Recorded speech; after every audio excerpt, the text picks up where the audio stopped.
When I used to drive around with Dad in the car as a kid, I didn't really know what was going on, but he'd just be doing his thing. Whatever he's handing over, I had no idea. It's not until I got older and the houses started getting kicked through with armed police that I realised he was like doing armed robberies. Running around on my pedal bike, selling little £10 and £20 drawers. As the months and years went by, things were just getting bigger and bigger. It all started with, there was a massive group of us on the estate, at least 20 to 30 of us would get together. And the little gang stuff started probably in about 2002. It was called Old Tray 1 or G Street or like Wandsworth Road. We started having some crazy shootouts. It was a summer's night. I remember my brother's in his flip-flops. You hear the motorbike revving. I kind of knew what was going on at the same time, but there was nowhere to kind of run. You just heard pop, pop, pop, pop. It's definitely a machine gun. The amount of noise would come out of that thing was absolutely mad. And I just remember my brother going, oh! So I think the first shot has hit my brother in his Achilles. So that one's dropped him. The other shots hit my pal. I've managed to get away. I've got to the bottom of this hill, but I'm already behind the dustbin, but I'm on the phone to the ambulance already. I'm like, yeah, because I thought my brother's dead at this point. He's laying on the floor. So I'm on the phone to the ambulance. I'm like, you need to come and get my brother, he's dead. This is where we are on Wandsworth Road. I just put the phone down.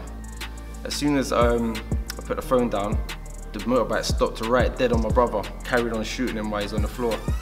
But as soon as I knew the oboe was off, I've gone to look at a bit of work up in Surrey. I see the geezer get out of the van. I was like, oh my fucking God, this geezer was a fucking unit. I'm like, this is gonna be a problem. And obviously my Cody looked at me and said, do you wanna do it? I said, of course I'm gonna fucking do it. Like, I've got a doodah in my hand now, I'm gonna fucking do it.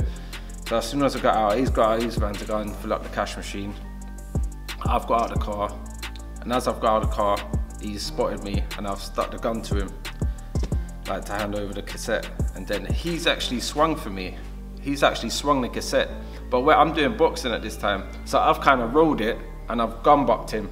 I'm telling you from now, even though I got a guilty or whatever for it, I didn't pull the trigger. I'm not gonna shoot someone for 40 quid.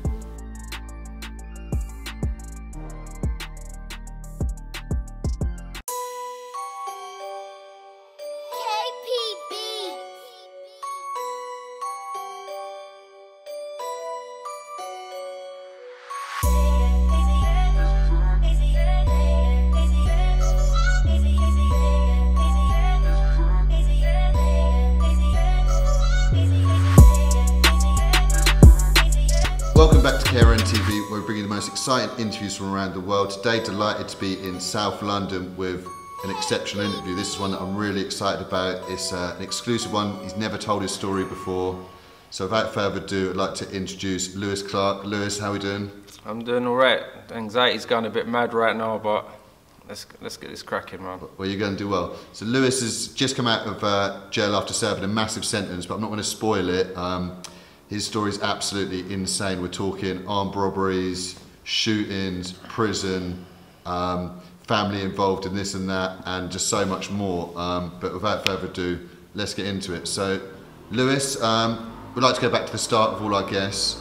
So tell us a little bit about sort of where you're from and your sort of family settings. Have you always been in South London? Whereabouts were you brought up? I've always been in South London, Battersea area, Wandsworth Road. Obviously, I've got a big family around the Battersea area. I've got 2 brothers. Live with my mum and dad growing up. Yeah, so that's my family anyway.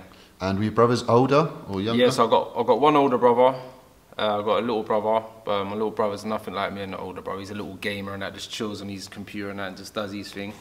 So you sort of learned from your mistakes and your brother. I'm very happy he did. Yeah, so did my little brother, thank God. Yeah. And so just talk a little bit about sort of schooling and how did you get on in school?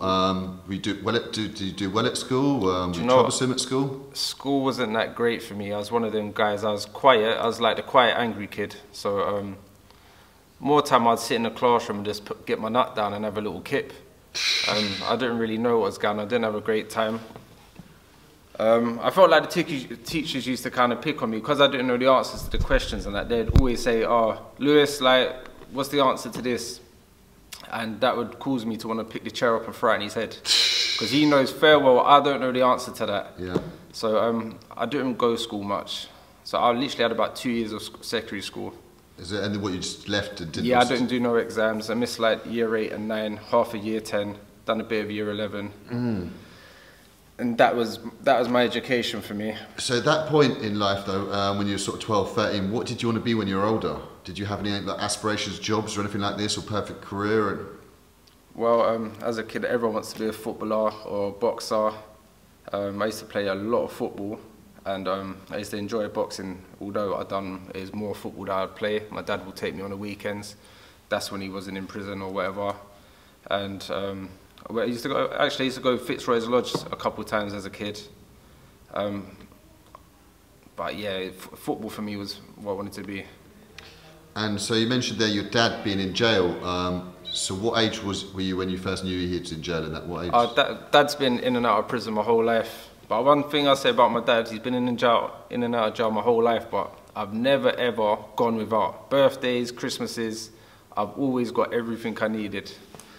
And so were your parents together when you were young as a child? Yeah, they was together. Yeah. And then as I started getting older, it was like on and off where my dad would be in and out of prison. Yeah.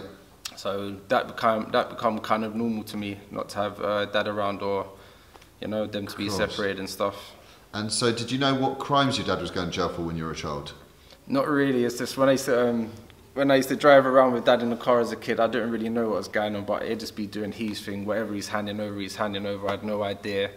It's not until I got older and the houses started getting kicked through with armed police that I realised he was like doing armed robberies and things like that. Were you going to visit him in jail as a child? Yeah, Mum would drag me on like the trains and buses and like the tubes to like whatever prison we need to be. That was a very stressful time actually, getting dragged on the buses. I actually hated it. Did you not like the prison visits as well? Or was it? No, as soon as I see Dad, I'd always enjoy seeing my dad. Like, me and my dad are proper close. He's more like my big brother. Yeah, I love my dad. And so how about yourself? Obviously, when you stopped going to school, were you starting being on the streets and getting into trouble and stuff like this? So yeah, when I left school, I kind of knew I wasn't working. Like growing up and not seeing Mum and Dad work, it seemed kind of normal. So me getting a job in Asda's or somewhere like that, I got a story actually. One of the reasons why I didn't get a job, I went for a job interview at Asda's when I was 16 years old. There was 8 people at this interview. There was 6 spaces available to get a job. So you would think I'm going to get a job here. Like I'm a like athletic, strong young fella. I was one of the 2 who didn't get a job in Asda's, and from that it put me off ever applying for a job ever again. So Asda's was my last ever job I applied for. Yes, there's never been any legit jobs. No. I remember I'd done 2 days removals. Yeah. I didn't even go back and collect my wages, so I basically done it for no reason. They gave me some check thing, I didn't even know how to cash it. I think it's like 170 quid for the 2 days work or something. Yeah. It's never been cashed, I don't even know where it is now, I've lost it. But I just started cracking on with selling weed. Just fell into the streets. I just fell into the streets, and I was actually enjoying it, having a pretty good lifestyle from a very young age. And was your older brother involved? Did he sort of lead the path for you?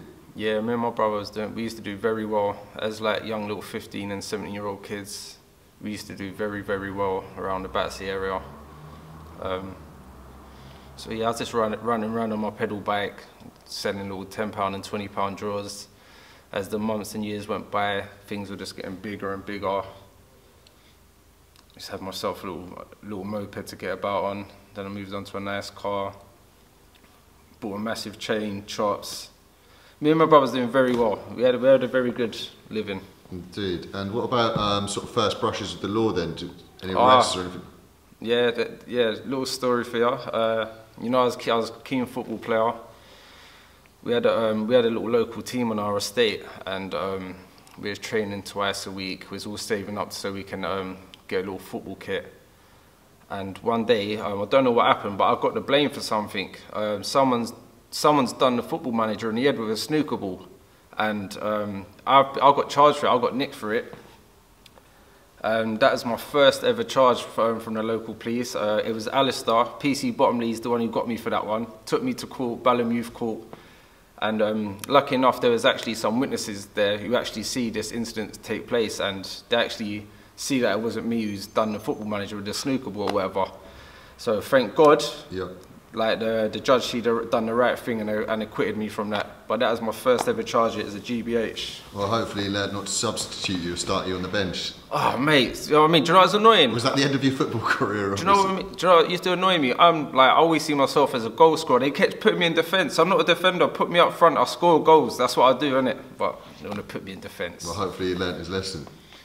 Yeah, whatever he's done, I don't know. Okay, so you mentioned obviously you were sort of falling into the streets, doing all the into the drugs and starting to make a little bit of money. Were you falling into the gang stuff at the same time? Yeah. And talk to me about what that was like. Was it just a case of all of you hanging out on the streets together, then that sort of forms the basis of a gang, doesn't it? So it all started with, there was a massive group of us on the estate, at least 20 to 30 of us would get together. Well, I've never been a smoker, I don't smoke or do drugs, but I'd have occasional drinks and stuff. It just started like that. And the little gang stuff started probably in about 2002 when we used to have a lot of beef, trouble with the other side, which is like the Stockwell and Brixton area. It's literally one road what separates us. But we started having some crazy shootouts. Not that I was part of any shootouts, but there was a lot of crazy shootouts going on. Someone's dying over this side, someone's dying over that side. People's lives were getting lost. People getting birded, people getting 30 years, 33s, 24s. A lot of my friends are doing life sentences now. A lot of my friends ain't here. It's like, where does it stop? Of course. And did your gang, or you were part of, have a name? Oh yeah, so on our side it was called Old Tray 1 or G Street or like Wandsworth Road. And the other side, on that side, was called like Hotspot. And it's literally one road what separates us. It's absolutely ridiculous why the beef even started in the first place. No one don't even know why we're beefing. Fucking hell. Did you grow up with these people as well, so you knew them all from school and stuff like this? Some of them I knew. Some of them from the other side I actually knew. We used to like ride our mopeds and that together, but where they don't fuck with certain ones on this side and certain ones don't fuck with them ones on that side, it's like everyone chose their sides now. Yeah.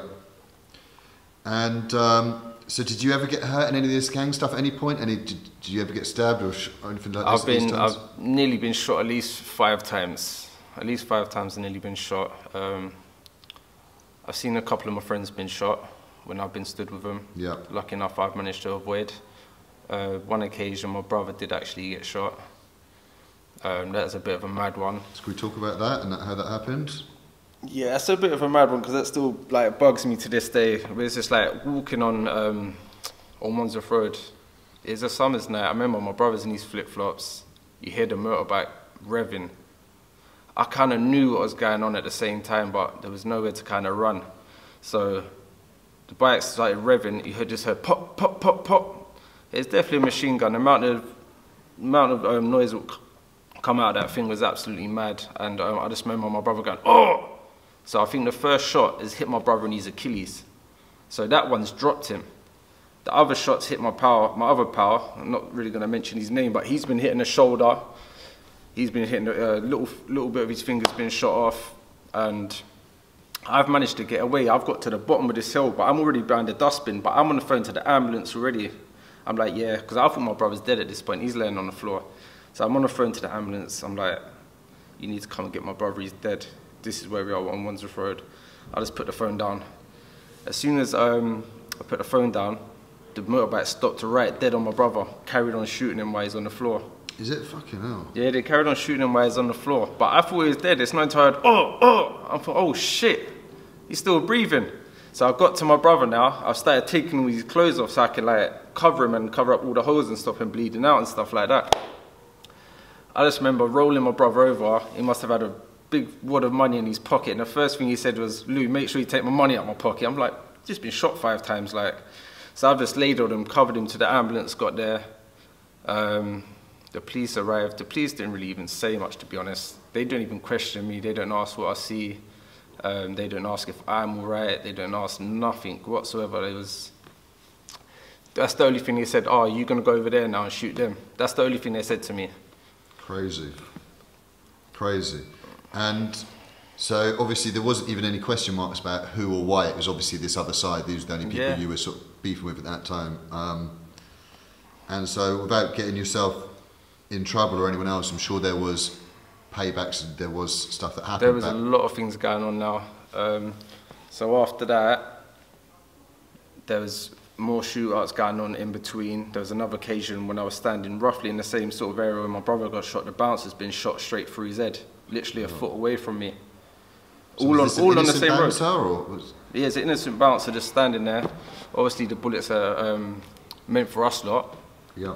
But he's been shot straight through the head, poor fucker. It's gone straight through his nut. And I remember just looking at him, and I had to actually walk over his body and went straight back into the little pub and jumped over the bar and that. I was thinking, this ain't right. This ain't right. But it's not until later on in my years, like these little things start catching up with you. Like you start getting, like when motorbikes pull up next to me, I start getting mad anxiety and just want to drive straight into them and that. Cool. So obviously that's going to cause panic attacks. Crazy PTSD, isn't it, from something like that? And so did your brother and your friend make a full recovery? They made a full recovery. My brother walks with a slight little limp, but he's still breathing. He's still got a smile on his face. And my other pal, he's sweet as. Thank the Lord. Yeah, thank God for that. So. And has your brother and your friend managed to get away from the gang sort of stuff? Yeah, everyone's kind of started growing out of it now, you know? It's like, even me being in prison, I've bumped into a lot of these kids in prison. And it's not until like months and months go by and you're on the same wing with these people and you think, do you know what? My man's actually all right. Yeah. Like, obviously I don't chat to them at first, but as months and months go by and you have to keep seeing each other's face like, yeah, cool. Then I started having conversations with these people and thinking, do you know what? All this was ridiculous. Like, what was over was absolute stupidness. Yeah, so talking about prison then, obviously you mentioned going to prison. You ended up going to prison for the first time in 2005, is that correct? And can we talk about what that was for, Lewis? Yeah, so that was 2005. I got nicked for a cash in transit robbery in Streatham. It was actually going into, he was delivering into Streatham Old train station. It's absolutely stupid. So I got a 3-year sentence for it. So basically, he's going in to fill up a cash machine inside the train station.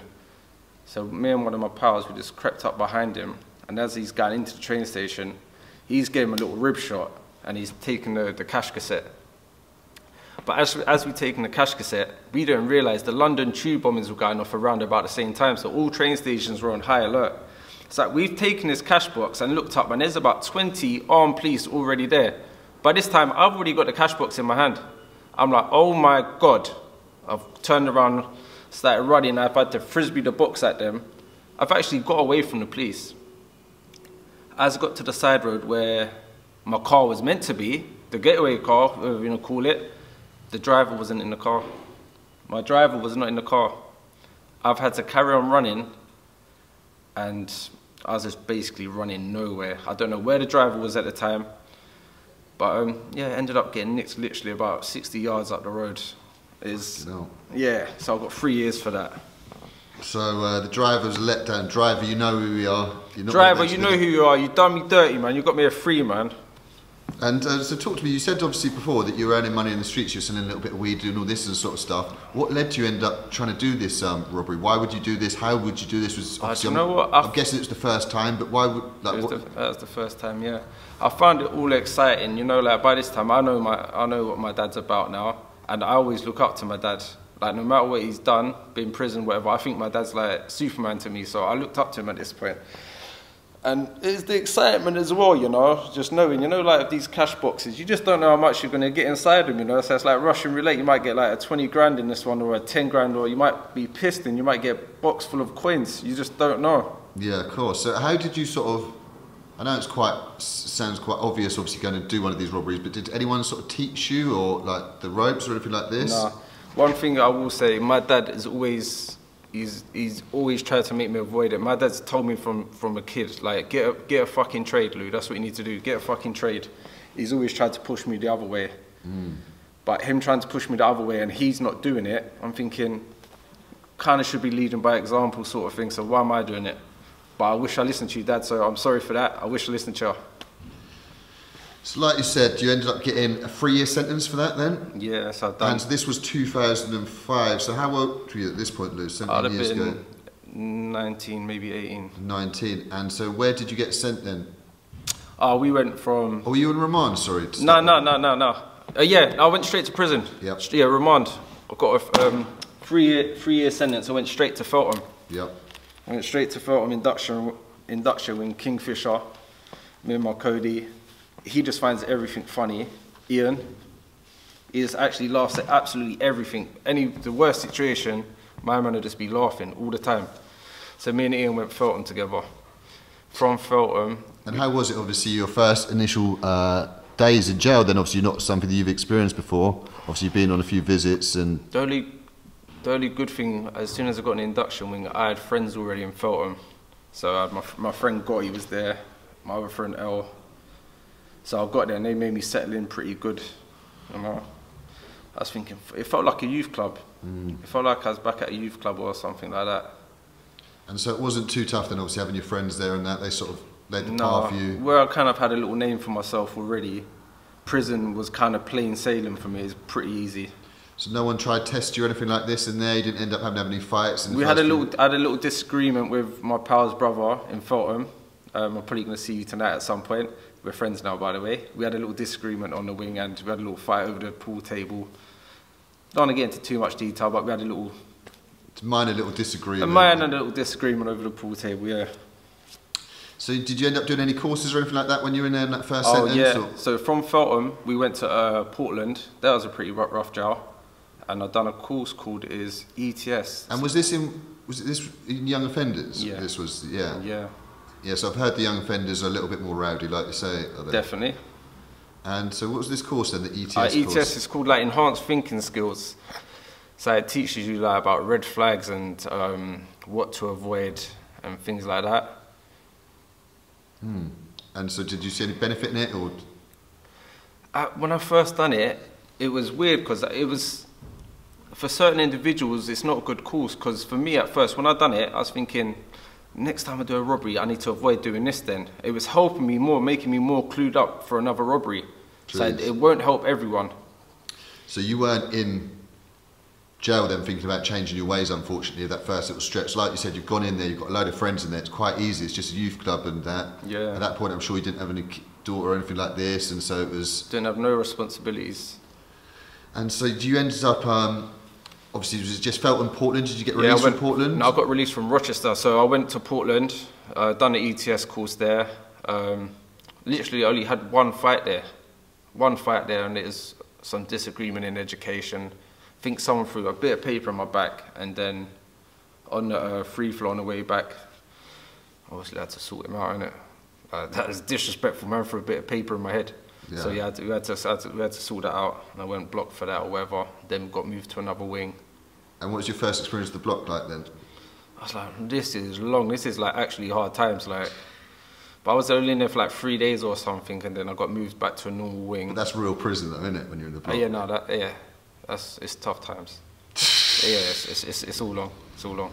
And so, obviously, you've ended up getting released from Rochester then. And how long did you end up serving of the 3? I've done 18 months. 18 months out of it. 18 months, and so you've ended up being released in 2006, was this? Yeah, something like summer 06 or something like that. Okay, and so talk to me about what you got into then when you first come out then, and so you weren't thinking about getting a job or going legit or anything like this? I'll be honest, there was no plans on getting a job when I come out after that. I was back grafting with the cannabis weed, whatever you want to call it. And back in the gang life? Yeah, back with all the boys. Fucking, by this time these lot are just doing mad shootouts. A couple of the boys already been sentenced to 18-year sentences. Krusty, Golsey. They're actually home in a few years as well, imagine that. Crazy. Did you end up ever losing any friends in the streets? Any of your friends get killed? Yeah, a couple of my little friend Mischief. R.I.P. Yeah, rest up, mate. So it's crazy, but unfortunately you only ended up being out for a really short period, wasn't it? How long were you out for? I was out for like 2 weeks, maybe 3 weeks. You're joking, that short period? Bro, it's all long. I'm just trying to make some money now. I'm coming out, I need some dough again, like, and by this time, a few of the boys were selling weed. I thought, you know, I need to crack on and start selling weed again. But I started getting bigger bits of food and that. I was out for fucking 2 weeks, and imagine, I'm at my door, but I got a gate on my door, innit? I'm on Obo. I don't know this. I'm on Obo. They put you on Obo straight away. I've only been out 2 weeks, so I've got to I'm in a gated house now. The police have set up over there. One of my pals has come to my house. I think he wanted like a 200 kilo of weed or something like that. I've put my hand through the gate. I gave him the green. He's gave me the money. Literally about 5 minutes later, I think it might have been my uncle. He's phoned me. He's like, Lou, your power's been stopped outside the block. He's getting searched.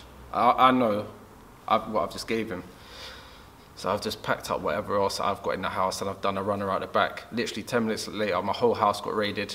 They just found literally a set of scales. And I don't know if you know what boxes of weed look like or whatever. I had empty packets or whatever. And that's all they got. But when it got to court, I got done for supplying. So they gave me 10 months for basically 2 ounces of weed.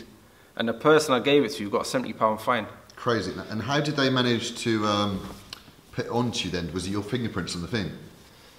No, they had camera evidence of me passing it through the gate. Oh my God. So I had to go guilty. There was no denying that one. So he just got a £70 fine. I got a quick 10 months recall back to prison. And so why do you think they put you on Obbo as soon as you left? Do you think were you quite a significant member in the gang at that point? Because on my estate, there's literally about 5 white guys and probably we're around about another 30 black guys. So we're gonna stand out. And was your brother quite a significant player within the gang stuff? Yeah, I think he enjoyed it more than me, to be honest. Whereas I was more making money. He was making money as well. He's doing very well, but he loved all that sort of stuff. Whereas I get on with everyone, you know. So crazy. So literally out for literally a couple of weeks, and then straight back. Did you get remanded straight away for this one again? Yeah, straight remand. To Lucky, where? I went to Wandsworth, but I was happy because I had £500 in my pocket as well. So I at least had some spends for my canteen and that. So I was up. It was right.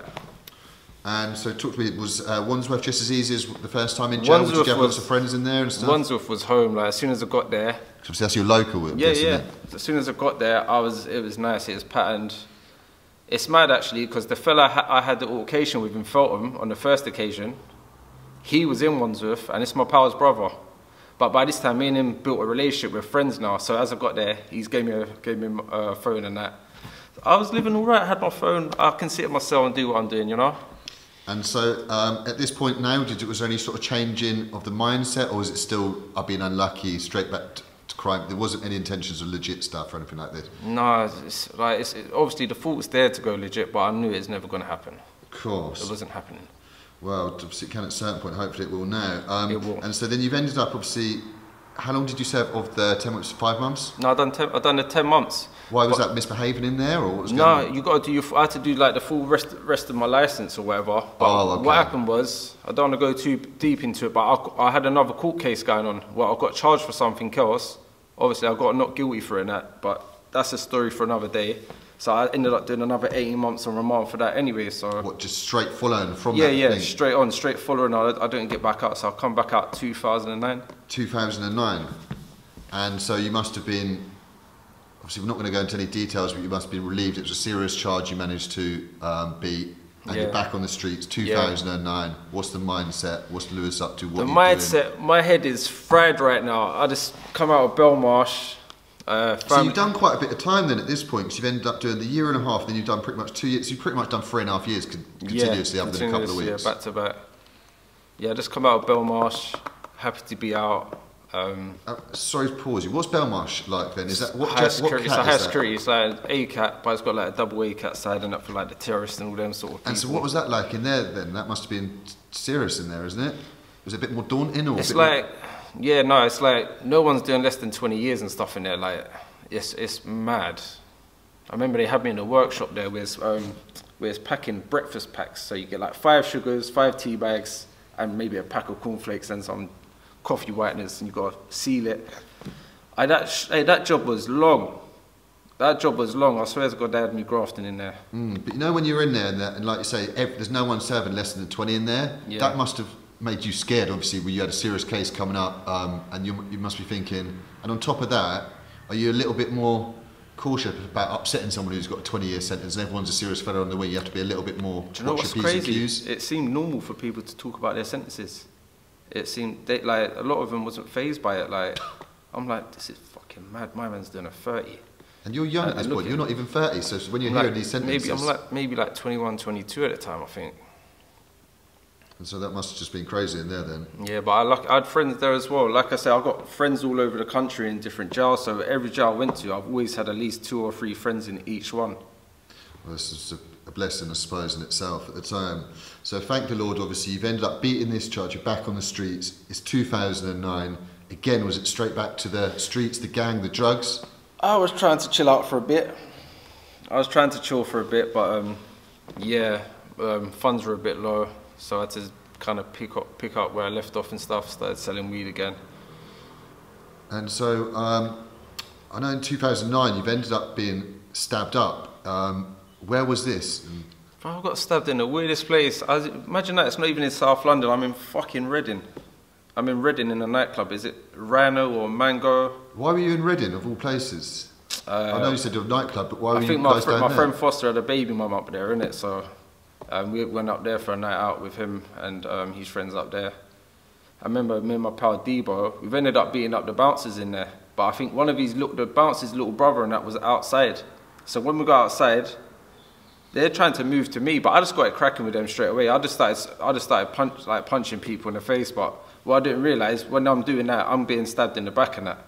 There's like only little things in my back, but it's not until I got it back in the cab and I'm sitting in the cab thinking, who threw drink at me? I thought my back was all wet. Who threw drink at me? But it's literally the blood dripping down me. But I'm not good with blood. So as soon as I went like that, I'm like, yep, I'll just pass out. Pass out, shit. I can't do blood, I can't do needles, can't do injections. Same as me. I can't look at needles and nothing like that. Yeah. And so, was it deep? Was it a bad cut or anything like that? Nah, no, it wasn't that bad. Did you go to hospital? Yeah, I went to hospital. I got like 4 stitches in it. It wasn't that bad at all. So you're a little bit more cautious about going down to Reading again then? Fuck Reading. Fuck Reading, man.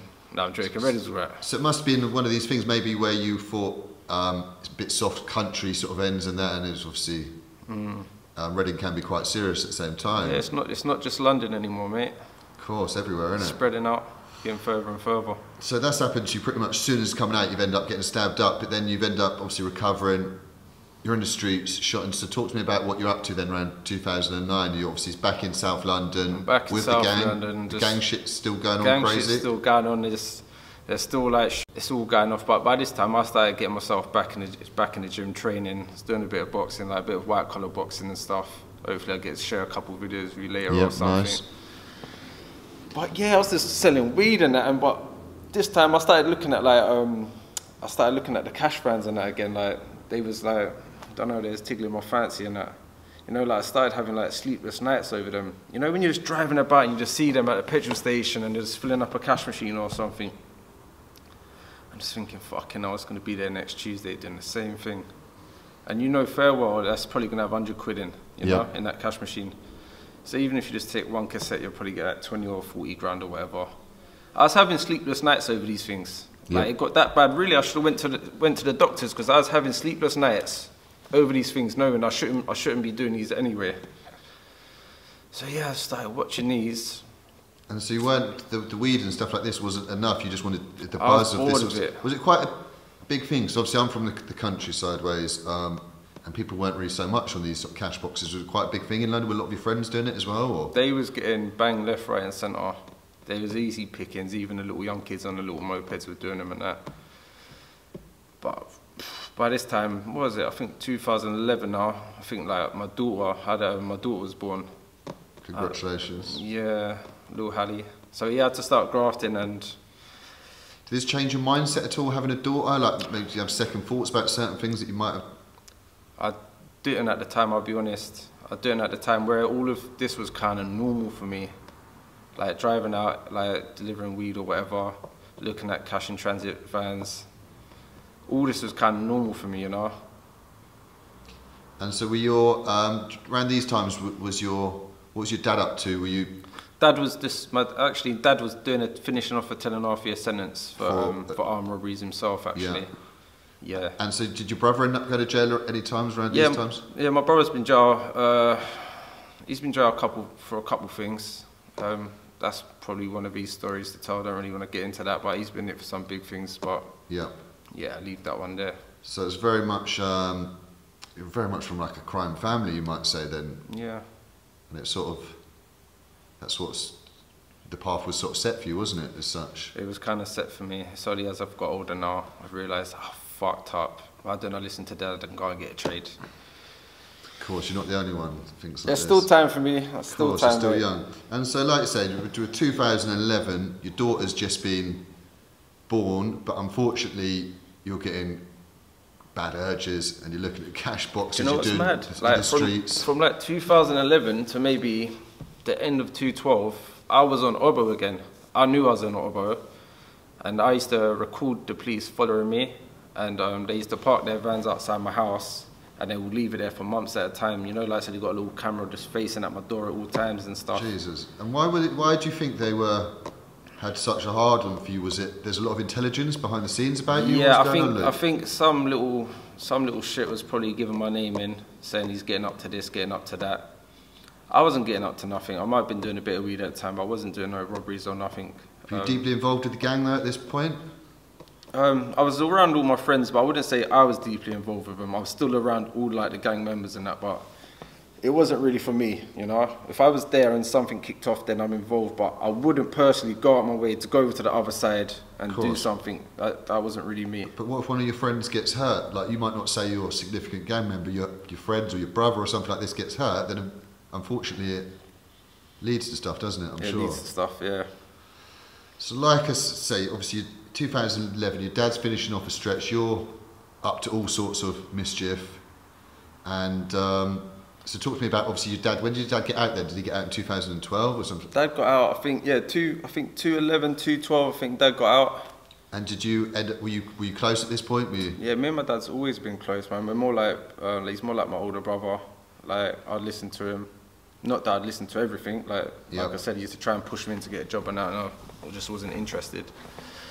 So your dad was a proper career criminal, would you say? Yeah.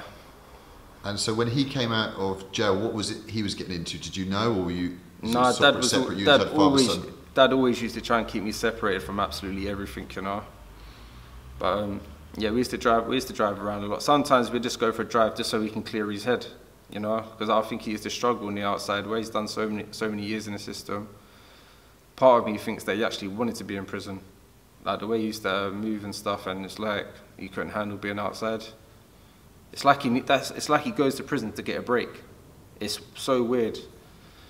But I've never heard him moan once. Like, he's done a 10.5-year sentence. He had an 8.5-year life sentence, probably a 7.5 before that.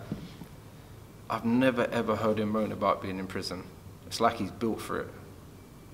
Crazy. It's sad you get used to stuff, don't you? Like I say, I know a few people who just get institutionalised because it's so easy and everything's set out for you, isn't it? And everything's regimented and it's very easy. It happens. Like, I'm still a little bit like that now. Like, I'm in an AP hostel. It's like approved premises for high-risk prisoners because I'm high-risk to the public at the moment still. Like, I keep calling the room there. I keep saying, yeah, I'm going back to my cell. If I phone one of my pals and be like, yeah, I'm just sitting in my cell. I'm not in a cell no more. I'm in a room. But I'm still adjusting to things. I've not even come onto all of this shit anyway, Crazy. But maybe. So, like I say, your dad's always tried to advise you or kept you away. You've not done committed crimes together, but unfortunately in 2013, do you want to talk about what's happened in 2013 and how it ended up happening, like what went on? I'll talk about my side. I'm going to leave my dad's bit out of it or whatever. But yeah, so from like 11 to like 13, I was on Obo, so I knew police were watching me and stuff. But there was a couple things that I wanted to do, you know, like there was some cash deliveries going on. I'm thinking, yeah, that's there, I'm going to go and bang that. But as soon as I knew the Obo was off, I've gone to look at a bit of work up in Surrey, up in the Epsom area. Why that? There's a little decent little spot there called like Tatton Corner. Nice little location, nice little routes out. Not as many people around as you would get in London. Yeah, so I've watched it a few times, knew how it went. Like, you start to learn the run, what time you get there, what run to hit. And do you know what's mad? You used to watch them, and you can look at the box, the cassette, and you can look and see the weight of it. So you can kind of know which one's going to be the 10,000 or the 20,000, 30 or the 40,000 one. It's absolutely mad. So you know cash boxes, obviously, what about the ink and stuff in it? Can they not set the ink off in these cash boxes and stuff like this? And if they do, can you still clean the money? I don't know what you can do with all of that. There's probably ways around things. I'm not too sure. All right. And so, like I say, you're looking at this job in Epsom, and you're actually looking at this with your dad. How did it turn out that you and your dad ended up being on something together? Obviously, you can't say it from your dad's side, but how did you end up being on a bit of work with your dad rather than the gang and your mates? And a lot of my friends were more on selling drugs. I used to try and get them to jump on these sort of things, but they're more into selling drugs. And so you just wanted the excitement, and it must have been crazy to be going on a bit of work with your dad, innit? Or was it quite normal? It just felt normal. Felt normal, you know. At least you know there's no fucking grassing going on. Of course. And so then let's talk about the day then. Like I said, there's this job in Epsom. Yeah. You've been looking at it. You know the timings of everything like this. You've got it all. Mate, do you know what? Yeah. So here's what happened. Like 2 weeks before the robbery, the geezer doing the cash drop off. Yeah. He was a short geezer, little skinny geezer, like literally about this high. So I was thinking, this is going to be a right fucking touch. This is easy pickings, this one. So I've come back 2 weeks later to do it. I remember pulling up in the car. I see the geezer get out of the van. I was like, oh my fucking God. This geezer was a fucking unit. I'm like, this is going to be a problem. And obviously my Cody looked at me and said, do you want to do it? I said, of course I'm going to fucking do it. Like, I've got a doodah in my hand now. I'm going to fucking do it. So as soon as I got out, he's got out of his van to go and fill up the cash machine. I've got out of the car. And as I've got out of the car, he's spotted me and I've stuck the gun to him, like to hand over the cassette. And then he's actually swung for me. He's actually swung the cassette. But I'm doing boxing at this time, so I've kind of rolled it and I've gun bucked him. But when you're kind of panicking, you don't realise how many times you've hit someone. So I've hit him about 3, maybe 5 times because I've knocked a few of his teeth out. It's not until I see the pictures after an interview and that I thought, fucking hell, like, why didn't he just give me the money? Because when you do these things, you don't plan on anyone getting hurt. Obviously, you might traumatise them, and that's bad enough as well. All you had to do is just give me the money. You lot are insured for the money. Just give me the money. Like, he just wanted to have a full-on fight with me. Anyway, I've dropped him. I've knocked him out. This geezer so big. He must have been about 20 stone. I think he's an ex-British powerlifter. Something like that. Yeah, I was reading some articles. He was an ex-soldier, wasn't he? Ex-soldier as well, so he knows. He's used to having his straps. He's used to having things pulled at him. So when he's done that, the only thing what pissed me off in court, he said I pulled the trigger. Yeah, I read that as well. I'm telling you from now, even though I got a guilty or whatever for it, I didn't pull the trigger. I'm not going to shoot someone for 40 quid. Was it a real gun, Lou? Obviously. I can't even remember. And if you went on these things with a real gun, would you have it loaded with real things? It's just a normal. It's just I don't know. Yeah, it's a blank firearm. It's a toy gun. But like you said, you got sentenced for a real gun anyway. I got 9 years. What happened with that? They've gave me 9 years for the gun. Yep. They've gave me 16 years for the armed robbery. To run concurrent. Yep. And then they gave me an extra year on top for the 45 grand. So I ended up with 17 years altogether.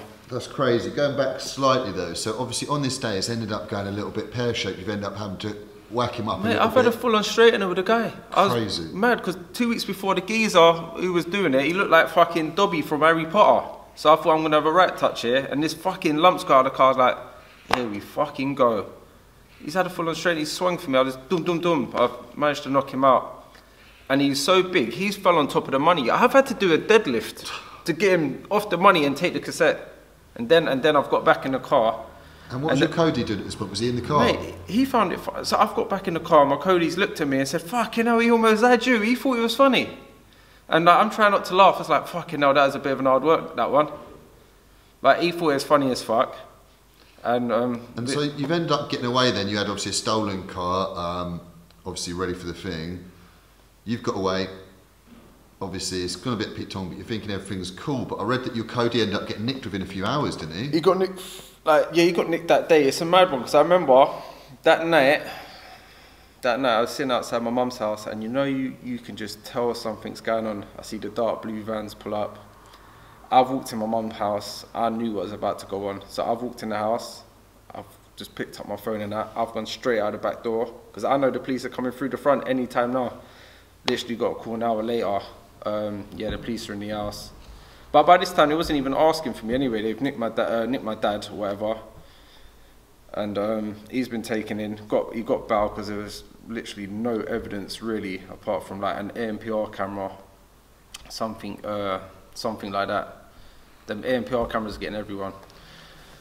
But what was the ANPR? Sorry to interrupt you, Lewis. So is it the ANPR? Did you go there do some prep work in a normal car before this? Then the week or two. Yeah. So during that month, I'd go up there in my own car. The ANPR camera what actually got me wasn't even in that area. It was like in a 5-mile radius of that area. So it had me driving in convoy with the car that was used 2 weeks before. So that's what linked us with that car. So if they didn't have that, everything else would have just been very circumstantial evidence, because they didn't even know what colour the armed robber was.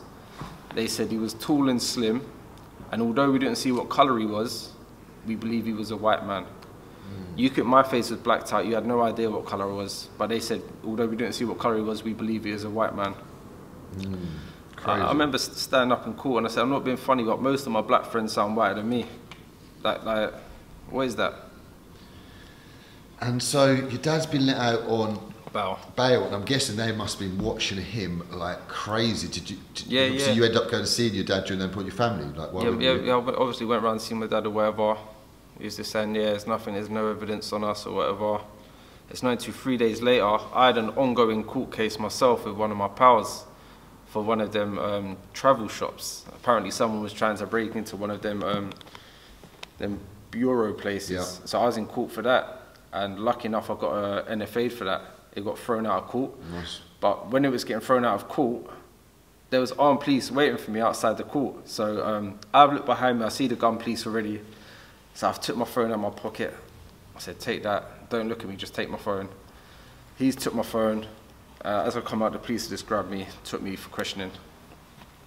And so how did they connect you? Was it the fact that your actual car had been seen next to the... Yeah, to the getaway car.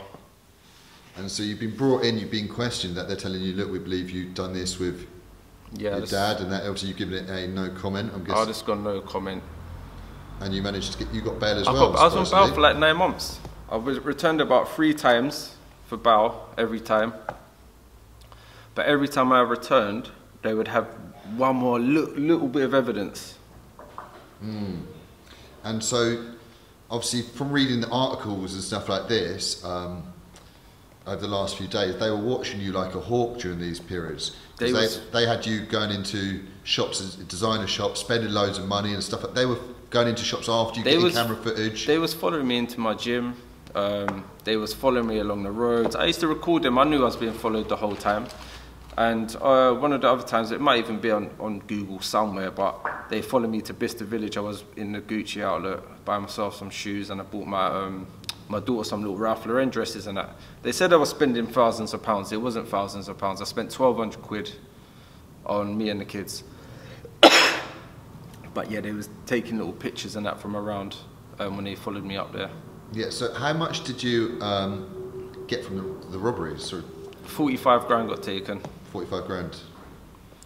And did it have the ink on it, or do they have to press a button to let the ink off the officers? So if you get it at the right point, the security guards, they won't... I think, do you know what, they all got different ones. I think some of them, like if you shake the cassettes too much, they go off, or if you come like 6 meters away from the geezer. I don't want to say too much because I feel like I'm going to incriminate myself. But yeah. I've been nicked for that one, I've been charged, I've done my time for that, so... But during those times then, when you're on bail and they're rebailing, did you think, they haven't got nothing, they haven't got nowhere near enough of me, I'm going to get off this, it's just an ANPR? Mate, I was basically, it was all reliant on this ANPR. That was it.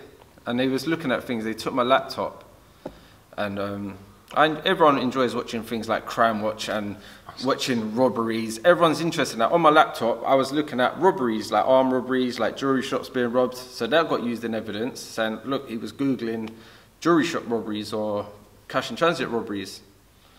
This is ridiculous as well. And he said, oh, look, Mr. Clark was even looking at the 10 best knockouts. I was watching Mike Tyson's best 10 knockouts. Yeah. That got used in evidence against me because they said I hit him with very direct punches. Absolutely stupid as hell. Crazy. And obviously it didn't go your way then. It didn't go my way. I just remember when it coming up to sentencing. But leading up to that then, obviously, were you thinking you were going to get off that? You'd obviously got off a couple of serious things before. Were you thinking you were going to definitely get off that one as well? or were you thinking I could go away for a long time? I think it's more my old man's previous. He's got so many gun charges. What kind of fucked us up really, and the little ANPR camera. So during that time leading up to the court case, were you trying to be as busy as possible in order to try and get some money put down? Like, by this time, I'm a dad now, so I'm not doing nothing else apart from being a dad, doing all my night feeds, helping out my daughter's mother. I was just spending as much time with her as I could because I kind of knew what was coming, to be honest. Even though it is all circumstantial bits of evidence, like I was just thinking, you haven't found the gun, you haven't found the money, no DNA was found in the car that was used, you don't know what colour the armed robber was, although he was tall and slim and sounded like a white guy. I'm not tall, I'm 5'10". I'm slim now, but at the time I was 16 stone, I was a lump. So the evidence was so weak. Literally an ANPR camera 2 weeks before, and me spending money at Bicester Village, and my dad's and my previous got me guilty. And did you have a good lawyer at the time? Did he do a good job? I think he could have done a bit better. And so how quickly did the jury come back? I think they come back the same day, to be honest. After they went out, I was like, yeah, I'm done. I just didn't expect to get that long. Yeah, so talk to me about the court case then, the court date on the day of sentencing then. So this was at Guildford Crown Court. Guildford Crown Court, yeah. Critchlow, wasn't it Judge Critchlow? I think he was in the Sun newspaper as well for handing out harsh sentences as well. He done me dirty. Like, for what I was in for, I was expecting to get like a 12 being the worst or like a 10 being a result. So when he said, Mr. Clark, please stand, I sentence you to 16 years, I said, who, me? I looked behind me like he's made some sort of mistake here. My Cody's found it funny. It's like, they fucked you right over. And then because he's already got his 8.5-year life sentence, we got back downstairs. It's like, oh, well, at least we know what we got now. I'm thinking, fucking hell, it's like, he loves it. And then they took me back to court 6 months later and gave me an extra year on top for the money. No. So I paid some of it back as well, though. But you know when they first gave you the 16, did your legs turn to jelly when they said to you that feeling? No, I'll be honest. After did you feel like screaming in court? Or? No, like after I got my 16-year sentence and I got it out of me, I felt relaxed. I felt calm again. I thought, I know where I stand now. I know I've got to do 8 years out of this. Where did you get taken? Went to High Down. With your dad? Was he? Yeah.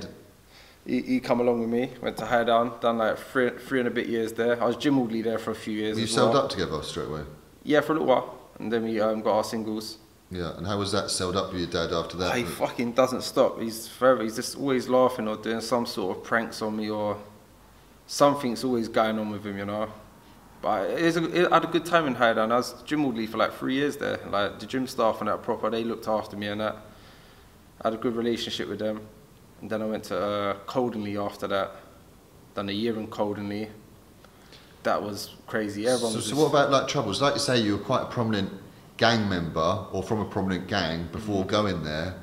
And you said you ended up bumping into people from the other side, from Brixton Hill.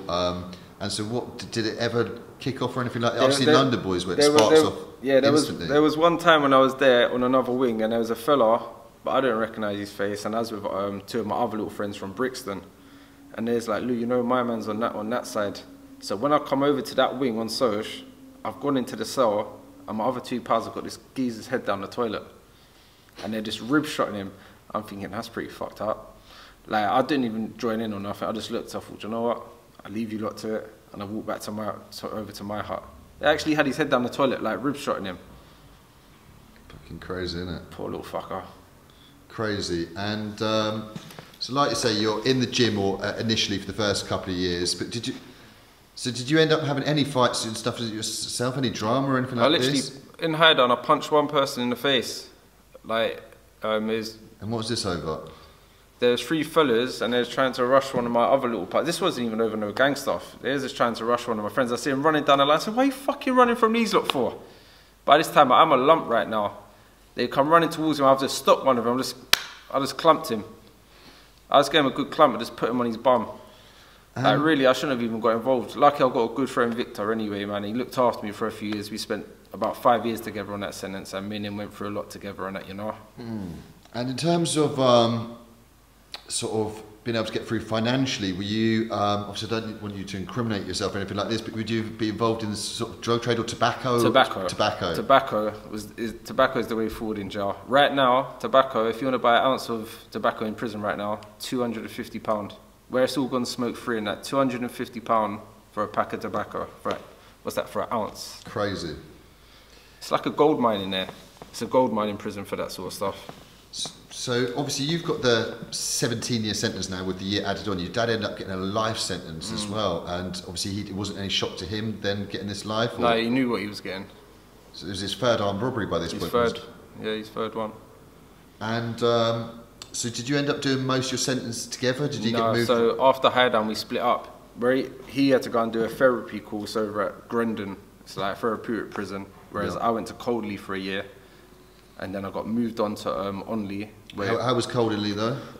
Coldley was sick. Again, friends in there, people you knew again. Yeah, that was sick. Me and my friend Victor was there. He's literally from my state. We used to just have laughs down the line, and we'd train together.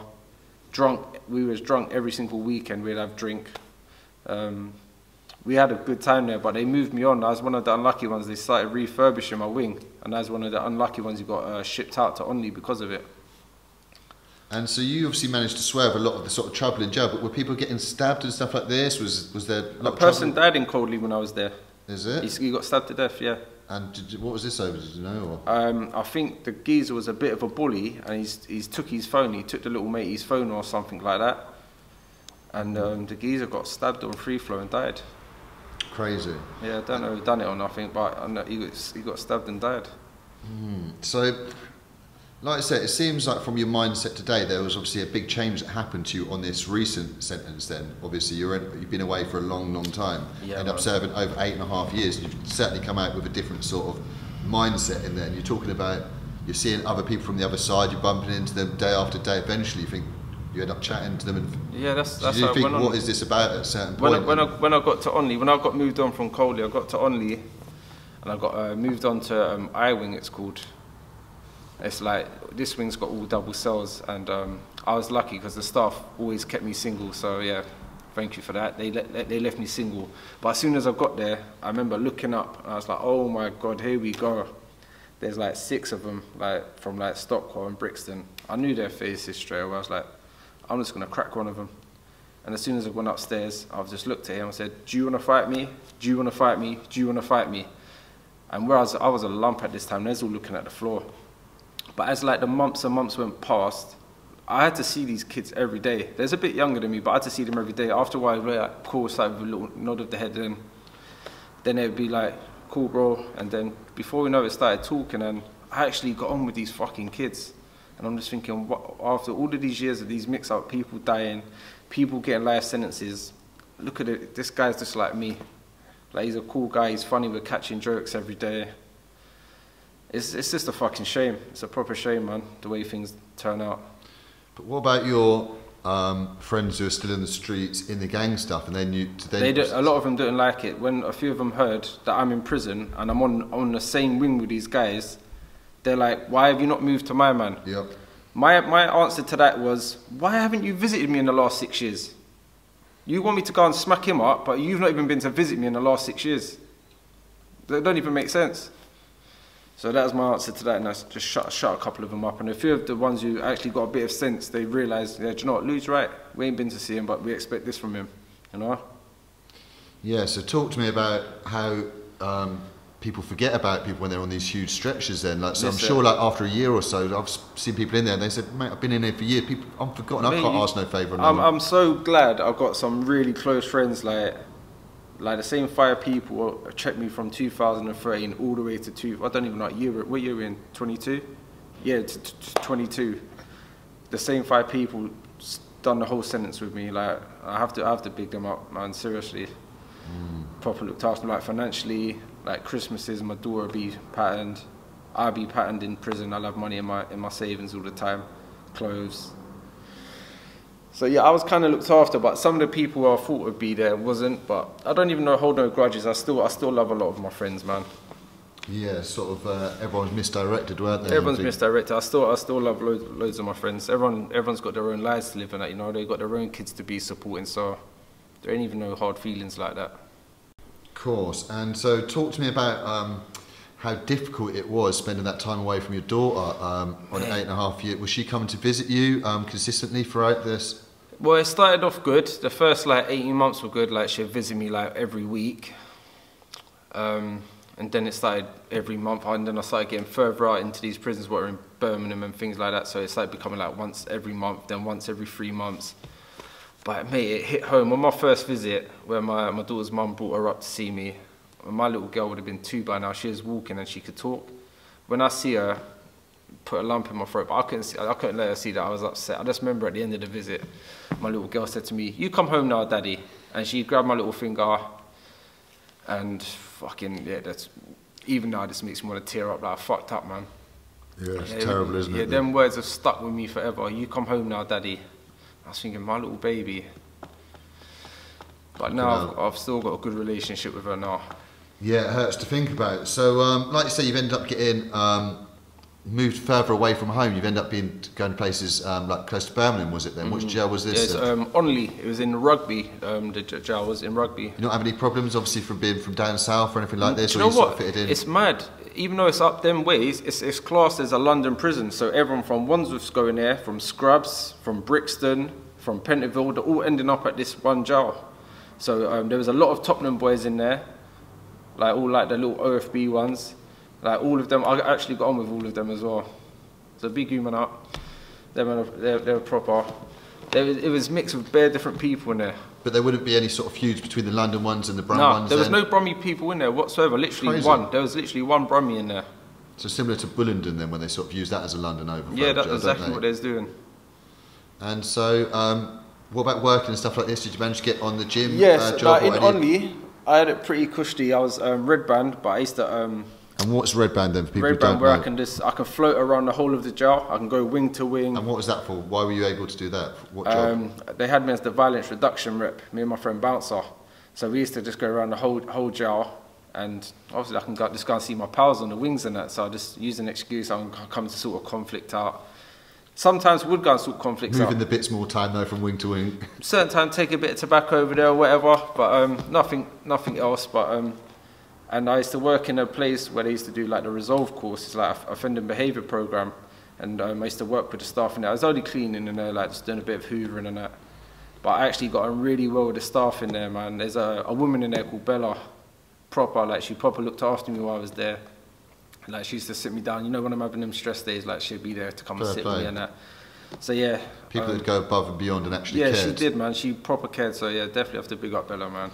And so you just mentioned Bouncer. Is it the Bouncer who's come out and become quite prominent? That's my other pal Bouncer. This is TB. This is Tiny Bounce. Okay. So he's one of the guys who got nicked for the honey trap murder, Jesus. If you remember that one years ago. So I think he's close to coming out. He's done about 14 years now. Okay, and what about, because like you say, there's been a significant change in your mindset now. You're thinking, fuck the gang thing, you're missing your daughter. Did you do any courses in there? Were you thinking about doing any jobs? What jobs were you thinking about doing when you got out? And so I've done an offending behaviour program called Resolve. And again, it was like the ETS program I'd done years ago back in 2005. It's just knowing your red flags and knowing to say no to situations and that, you know. Yep. And did you do any sort of training courses? I've done like a personal training level 1 and level 2. Yep, brilliant. I was meant to start the level 3, but the COVID kicked in. But lucky enough, my good pal George has just got me on the level 3. Brilliant, shout out to George. Yeah, so he's got me on level 3, so I'm going to crack on with that as well. And obviously, prison's a horrific place and that. But did you manage to make any friends in there outside of your own circle and your own gang? I've made loads of friends. Well, not loads. I say 5 genuine friends who I'm in contact to this day. Like who proper take time to come and check for me and stuff. And even there's some talented people that I've also been in prison with, like Rimzee. I don't know if you know Rimzee, UK rap, Dutchavelli, even Big Bounce. I know them two don't get on right now, but I get on with all of these people. Like there's some very talented people in prison. They're just sitting in there doing nothing. I'm thinking, you lot are wasted, but they've come out and absolutely smashed it. So it's a good platform for other young kids. They can look at these people and think, do you know what? They've done some big sentences and look where they're at now. Yeah, I mean, like you say, you can always turn it around and start doing stuff positive. Just don't waste those years away where you could have been doing the positive stuff earlier, and learn from other people's mistakes, you know. Yeah. So like you said, did you end up getting to know Dutchavelli and Bouncer and Rimzee? Dutch was my next door in Coldenley. He was my next door. He used to just be rapping, be like, Lou, what do you think of this one? I'd be like, please just give me a break today. Was he known at them times for the rap, or? I think so, because like, obviously his sister's Steph London, innit? She's like a big singer and that. But he was just literally next door, just banging his music, his instrumentals on repeat, just practicing his craft. But you got on well with him though? Yeah, I got on well with him, man. And a nice guy, so hopefully you guys can touch base now. Hopefully you get to link up with him soon, go and have a little chat. I know there's been a little stink around his name and that, but... And so what are your feelings then? Without going into the details about it, you've met the guy, you've seen what he's like. I mean, I met him... recently I went up and met him with Tony Giles up at the studio. There was a lot of little rumours and that, and little screenshots going around about him, but I think if it was that deep, why didn't the police come and nick him and interview him for whatever? There's been none of that. The police ain't been and questioned him or anything. People are too quick to start throwing names around and accusations and that, you know? Of course. So, yeah, like I say, shout out to Dutch, and then hopefully you guys can touch base again now that you're out, and hopefully do some positive stuff now in the future. And so talking about someone else who's smashed it from coming out of jail, Bouncer's absolutely smashed it from coming out of jail. And it's an inspirational story, because he ended up doing a lot of time away as well. And he's come out and he's done great things. Like I said, I interviewed Little Man recently, and he turned Little Man into a star, no doubt about it. Whatever's going on between them at the moment, he did genuinely change his life. And so it's incredible the stuff that he's doing. So talk to me about what Bouncer was like inside of that. Did you know he was going to do? I knew what he was coming with. I knew what Bouncer was coming with. He used to have this little black book. He used to write all these little ideas in. At the time I used to think, shut up, Bounce, man. But he knew what he was doing. He's a very intelligent guy. He knows exactly what he's doing. Like, me and him had a good relationship. We used to play fight all the time. He used to try and say he had me up, but please believe I had you up, Bounce, so don't ever try that with me, yeah? We used to have little rumbles and that. But yeah, me and him proper get on. Even to this day, we're in contact with each other. And so when you saw him, obviously he came out a long time before you. When you saw him come out and the way he smashed it, it gassed me, it motivated me. It just shows like people from our sort of backgrounds, there's still time for us to like make something of ourselves and that, you know. He's got some massive platform now of his Wicked and Bad promotions. I'd love to go and box on one of his shows. As soon as the shoulder's better, Bounce, get at me, I'm on it. Like I said, we're going to blow your name up. You've got a crazy story, so we're going to get you on some big platforms moving forward, and then obviously we're going to get you involved in some of these fights, you know. I need to get on it. I need to get on it. At the moment, the anxiety's still a bit mad. Even now, as I'm talking to you, the anxiety's just all a bit mad and that, but we're working on it, man. Of course. Well, you've done unbelievably today, Lou. So eventually, obviously, you've managed to get to DCAT. Is that correct? Like, how deep into your sentence did you get to the DCAT? So DCAT, I got DCAT for my last 15 months of my sentence. So I was in a DCAT called Spring Hill up in Oxford, Aylesbury ways. And so didn't your dad end up getting moved there as well? Yeah, dad ended up relinking? Yeah, dad ended up getting there as well. So we banged up together for a little while there. Then we both managed to get our single cells again. And it was decent. It's a decent little jail, but I didn't get much out of it. Reason being, due to COVID, I didn't get no home leaves. I had 10 town visits. For like 6 hours I was allowed out on a weekend every 2 weeks. There was no gym while I was there, because obviously we couldn't share the gym equipment. But you managed to keep yourself in really good shape. You come out in good shape. I saw you making the best of it, doing some outdoor workouts and stuff like this. As a little hut, and we all used to train outside on a Wednesday. We call it America. Like everyone just doing some mad burpee workout. Crazy workouts every Wednesday. I think I've got some footage somewhere. I'm gonna put some of them up. Yeah, listen, I'll give you some of the footage and that. Without baiting a few people up, but yeah, I've got some footage and that. And so you've ended up spending 50 months there, sort of a slight adjustment, but obviously not as much as what you would have been able to, because no home leaves through the COVID times and stuff like this. You've ended up being released from there after 8.5 years away. And so talk to me about your feelings. You've only been out for, how long have you been out at this point, Lewis? Like about 6 weeks or something? Yeah, I come out 9th of December. 9th of December, not even that, yeah, so 5 weeks you've been out. And so talk to me about what, it must be insane coming out then. It's been overwhelming. The amount of love and support I've had on Instagram and stuff, it's been so overwhelming. Like, I remember putting up a post on the day I was out, I got like nearly 500 comments, like just to say welcome home and stuff. But it's more of like the anxiety things what's been going on now. You know, like the smallest of things, like having a job centre appointment. That gave me a sleepless night, knowing that I have to go to job centre in the morning. I couldn't sleep for the whole night, or knowing I got probation tomorrow, or knowing that I got this appointment. It's just them little small things I'm thinking, I'm just going to turn my phone off and switch off from the world. Yep. So it's them, these are the things I'm going to adjust, Lou. I'm working on, man. You're going to adjust and you're going to do well. Like I said, you come out with the right sort of mindset this time. You're not involved in the gangs or looking to be involved in the gangs or any trouble or anything like this.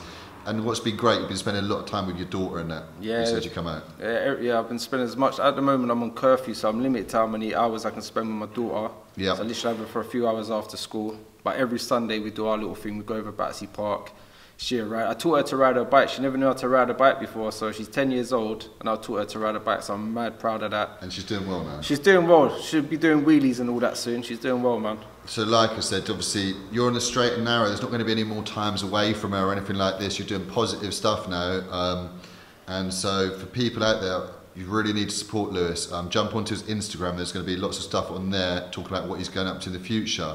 He's going to be starting a YouTube channel as well. That's going to be concentrate mainly on fitness sort of stuff. Yeah, lots of interviews with prominent rappers, sportsmen, street characters that have changed their ways, influencers. It's going to be insane. Lewis is fit as a fiddle and he's unbelievable machine in the gym.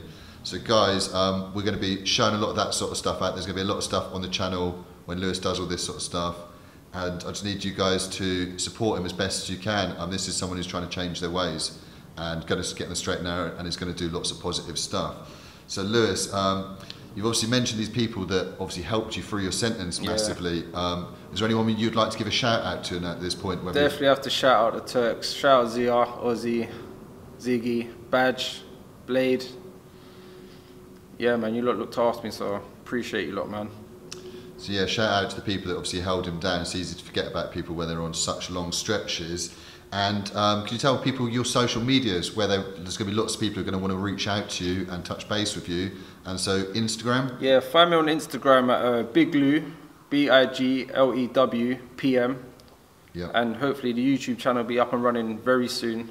So make sure you get at me and follow me, man. So get on his Insta, and then you'll know as soon as the YouTube stuff comes out. Also, Lewis is going to be on some massive platforms coming up in the next few weeks and months. Obviously, we don't want to spoil them by saying which ones, but there will be a lot of stuff. I'll be promoting Lewis through my Insta and then on the YouTube page as well. And there's going to be lots and lots of stuff going forward, positive stuff. So I can't wait to see some of the gym stuff and the YouTube stuff moving forward. But and what about books and stuff, Lou? Like, you've got a crazy story. Have you ever thought about doing a book? I'm thinking about doing a book, definitely, because there's a lot of untold stories. What I've not really gone into today, but maybe I'm going to get a little book ready for in the next couple of years or so. Well, book would be insane, I think, and I'd definitely love to read it. But we're definitely going to need you to come back on for part 2 at some point as well. Yeah. So let's get some of this stuff out of the way for you, and then it'd be great to get you back on, Lou. Yeah. But I'd like to say a big thank you for the opportunity today. I know the audience is going to love this, and I'd say well done for obviously getting through that sentence and being in the mindset you got, and obviously looking to do the right thing now, Lewis. Well done, and good luck moving forward. Yeah, I appreciate that. Look out for Big Lou gym bars coming soon, man. Perfect.